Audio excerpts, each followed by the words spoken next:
buenas. En el desarrollo del video, nuestro grupo abordará dos problemas aplicados en donde entra la álgebra lineal con la química e ingeniería de sistemas, carreras que actualmente estudiamos los integrantes del grupo.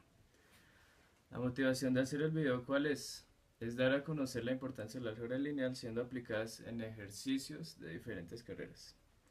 Por ejemplo, en el campo de la ingeniería de sistemas, dos habilidades principales que adquirimos son la programación de software. El primer problema que decidimos abordar fue en el campo de la ingeniería de sistemas.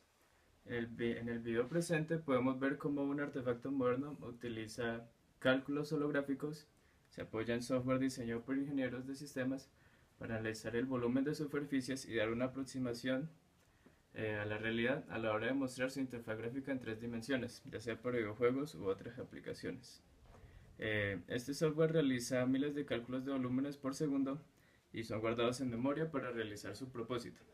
Estos cálculos pueden ser realizados mediante integrales que nosotros como estudiantes de cálculo integral en este semestre aprendemos, que en algunos casos aparece la álgebra lineal para poder resolverlos. Por ejemplo, las gafas podrían calcular el volumen de una figura que bloquea el paso del jugador, por ejemplo un cono truncado, y se analiza mediante la revolución de la gráfica de una función almacenada en memoria que el mismo software encuentra la mejor función o la más aproximada. Entonces, por ejemplo, el cono la obtuvo a partir de la gráfica de la función la raíz de x menos 1 sobre x al cuadrado menos 9. Y que al rotarla 360 grados sobre el eje x obtenemos nuestro cono truncado. Supongamos que el cono tiene 5 centímetros y se quiso calcular un subcono de la figura menos 1 centímetro. O sea, en el intervalo equivale a 4 centímetros y 5. Entonces la aplicación debe calcular el volumen primero por sólidos de revolución para ver si era eficiente. Así que rota la función 360 grados y obtiene su figura, tal como lo dije hace un momento. Y pues la calcula por un método que conocemos llamado el método de los discos, que ¿qué es lo que hace? Toma un corte perpendicular al eje de rotación, forma una especie de discos cuando se rota los 360 grados y al aplicar la integral realizamos la suma de todos ellos y el límite cuando tiende al infinito. Así entonces obtenemos su volumen, pero para poder resolver la integral el sistema toca aplicar un sistema de ecuaciones como Bueno, veremos. para resolver este problema se plantea la integral. Se va a solucionar la integral entre 4 y 5 de esta función. Como se va a hacer rotar con respecto al eje x, que es el eje de rotación, se tiene que multiplicar por pi para poder calcular el volumen del sólido que se forma. Y así queda planteada la integral. Entonces, la función la elevamos al cuadrado debido a que la altura, o sea la función f de x, representa el radio del objeto. Y en el método de discos representa el radio de cada barra que se forma. Entonces aquí tenemos planteada la integral. Este tipo de integrales se soluciona por un método llamado fracciones parciales. Se pueden plantear de la siguiente manera. Esta fracción se descompone en dos fracciones más simples para poder solucionar la integral más fácilmente. Entonces lo que se hace es que se plantea un alfa y un beta, que son las incógnitas que tenemos que hallar, utilizando un sistema de ecuaciones lineales, lo cual se podría ver como una combinación lineal de estos dos polinomios de grado 1 para formar este.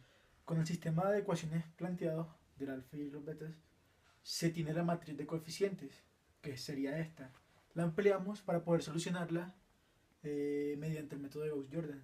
Se dieron los alfas y los betas que cumplen esta ecuación y se reemplazaron en la integral. Utilizando las técnicas de integración pertinentes, se encontró que el resultado de esta integral es este, evaluado entre 4 y 5, que es el tamaño del cono que estamos buscando. Entonces, luego de las operaciones, se encontró que el volumen total del sólido de revoluciones formado del cono truncado fue de 0.18 centímetros cúbicos. Este tipo de sistemas no simplemente sirve para figuras como conos, todo eso, nos sirve para modelar objetos de nuestra vida cotidiana como muebles, camas, balones, etc. Por lo cual es una herramienta muy útil y se debe sistematizar el proceso para encontrar los alfas y betas que satisfacen las La ecuaciones. ecuación química es necesario que ésta cumpla con la ley de la conservación de la materia. Dicha ley establece que la materia no se crea ni se destruye, simplemente se modifica. ¿Qué quiere decir esto? que la cantidad de átomos de cada elemento en la parte izquierda de la ecuación, que se conocen como los reactivos, debe ser igual a la cantidad de átomos de cada elemento que existe en la parte derecha de la ecuación, que se conocen como los productos. ¿Cómo logramos esto? Esto se logra asignando unos números conocidos como coeficientes estequiométricos, el cual cumple la función de multiplicar la cantidad de átomos de cada elemento por el número asignado allí. Por ejemplo, en este caso tenemos la molécula de propano y le asignamos un coeficiente estequiométrico de 3. Este 3 multiplica a la cantidad de átomos del carbono y a la cantidad de átomos de hidrógeno. Entonces tenemos 3 carbonos, lo multiplicamos por 3 y tenemos 8 hidrógenos, lo multiplicamos por 3. Para representar los coeficientes estequiométricos se utilizaron la variable x1, x2, x3, x4, representando el coeficiente de cada compuesto. Entonces lo que se hizo fue, se planteó un vector para cada compuesto representando el número de átomos que se encuentran presentes en este elemento, en este compuesto. En la primera entrada corresponde el número de carbonos en el compuesto, la segunda entrada el número de hidrógenos y la tercera entrada el número de oxígenos. Entonces, como podemos ver acá en esta molécula del gas propano C3H8, tenemos 3 átomos de carbono, 8 de hidrógeno y 0 de oxígeno. En el oxígeno tenemos 0 de carbono, 0 de hidrógeno y 2 de oxígeno. En el dióxido de carbono tenemos 1 de carbono, 0 de hidrógeno, 2 de oxígeno. Y en el agua tenemos 0 de carbono, 2 de hidrógeno y 1 de oxígeno. Entonces solucionaremos este sistema de la siguiente manera.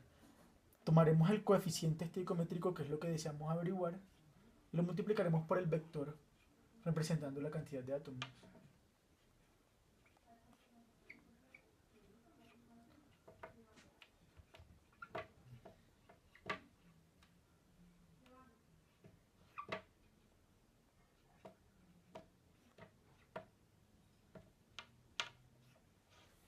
De esta manera ahora vamos a proceder a pasar estos dos vectores de este lado a restar para que nos quede un sistema homogéneo para poder resolver.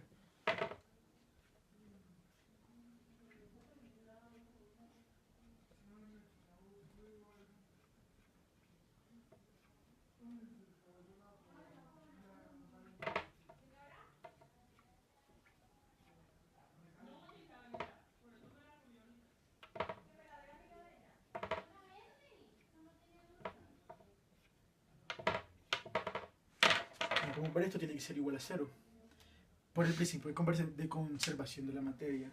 Entonces procederemos a igualar la suma de todas las primeras entradas debe ser igual a 0, de la misma manera que la suma de todas las segundas entradas y las terceras entradas. Entonces se procederá a plantear los sistemas de ecuaciones lineales. Se tiene que 3x1 de 3x1 menos x3 menos x3 tiene que ser igual a 0, 8x1 menos 2x4 tiene que ser igual a 0, 2x2 menos 2x3 menos x4 tiene que ser igual a 0. Como se puede ver, esto es una matriz, es un sistema de 3 ecuaciones con 3 incógnitas.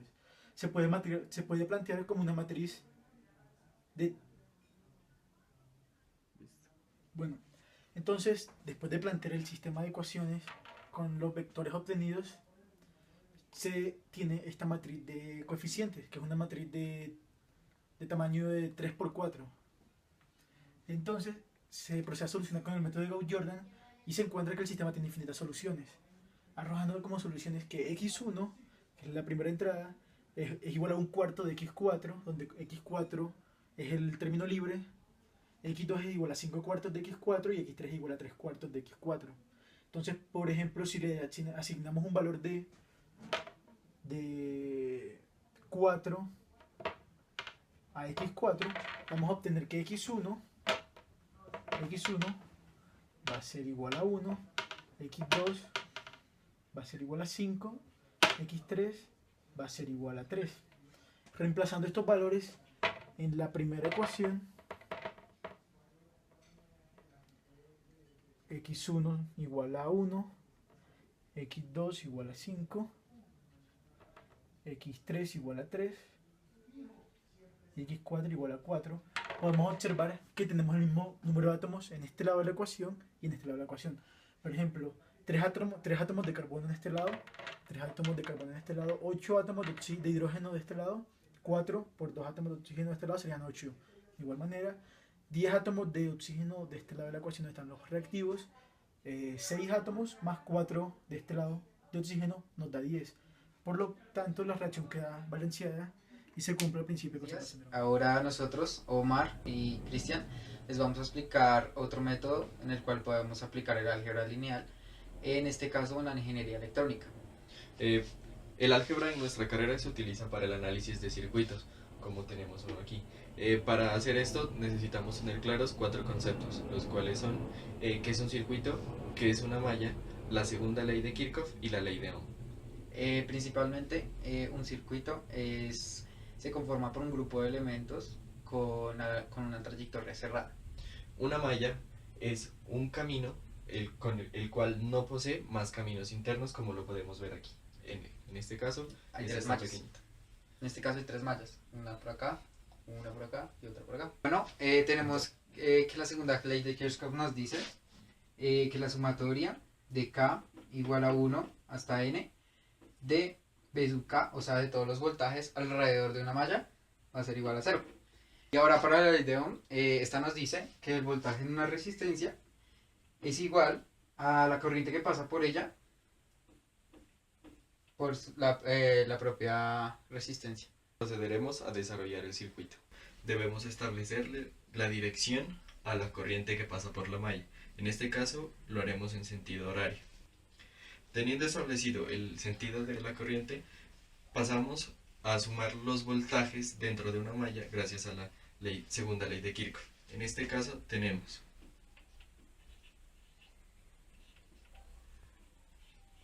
miramos que aquí tiene un voltaje de 8, pero como el sentido es hacia acá, tenemos menos 8. Luego tenemos una resistencia, su valor es de 4. Por ley de Ohm conocemos que el voltaje en una resistencia es igual al valor de la resistencia por la corriente que pasa por ahí. Pero miramos que aquí se comparten dos corrientes, una positiva y otra que sería negativa.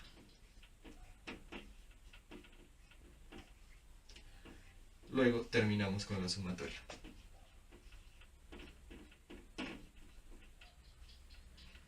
Sabemos que todo esto es igual a 0. Realizando el mismo proceso para las otras dos mallas, obtenemos estas ecuaciones, de las cuales, resolviéndolas, se puede obtener un sistema de ecuaciones lineales como el siguiente. Una vez obtenido el sistema de ecuaciones lineales, se puede expresar como una matriz ampliada. Bueno, como ya sabemos, entonces, en la primera, la matriz de coeficientes, tenemos aquí 12 de IA, menos 4, menos 8, tenemos menos 4 acá, 28, menos 12, aquí tenemos menos 8, menos 12, 20, y la matriz de incógnitas, que sería IA, IB e IC, y esto será igual a la de los términos independientes, que en este caso es 8, 6 y 10. De paso, para resolver la matriz ampliada y las incógnitas, es resolverlo por el sistema de Cramel que ya hemos visto. Entonces, en primer lugar tenemos que hallar el determinante de esta matriz, por Sarros. Determinante de la matriz, entonces procedemos a hallar cada una de las incógnitas por el método de Cramel. Entonces ponemos los términos independientes en la primera columna para hallar IA y el resto de la matriz. Y hallamos su respectivo determinante y lo dividimos entre el determinante que acabamos de hallar.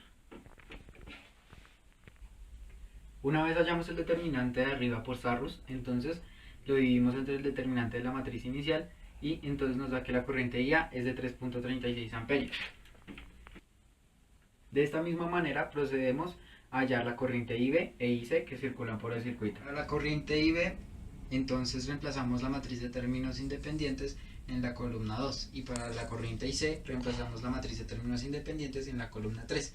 Hallamos el determinante y lo dividimos por el determinante de la matriz inicial.